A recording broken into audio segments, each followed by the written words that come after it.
sevdiğim tanrım nihlaya leylahin gele veylayın getir adırmadım yarından aldı başımdan geçenin leya leylahin gele veylayın getir adırmadım yarından aldı yargıda Getirabilmedim yarı dağıldı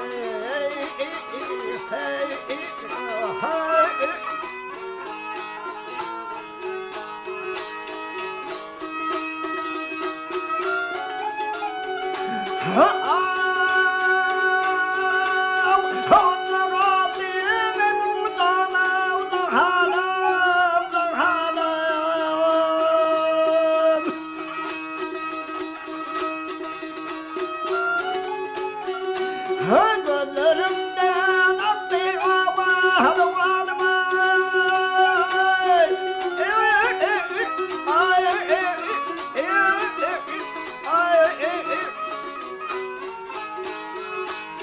O yoldan mayakladım dinime imanım gele imanım Destenin taşlarında kaldı Yargıda Beslenendim havasahları dağıldı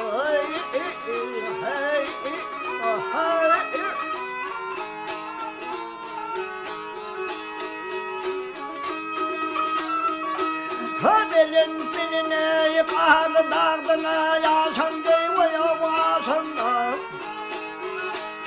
Ne çatılmaları havası düşündü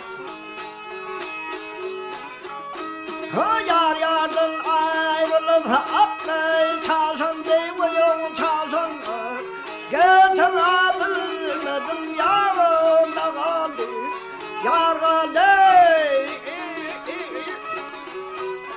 Getirebilmedim yarımda kaldı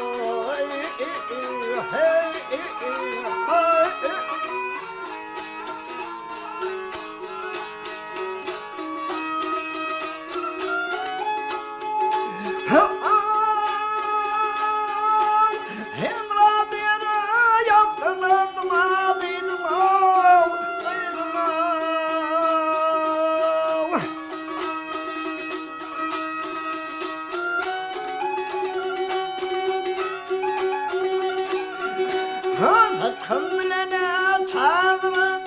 perime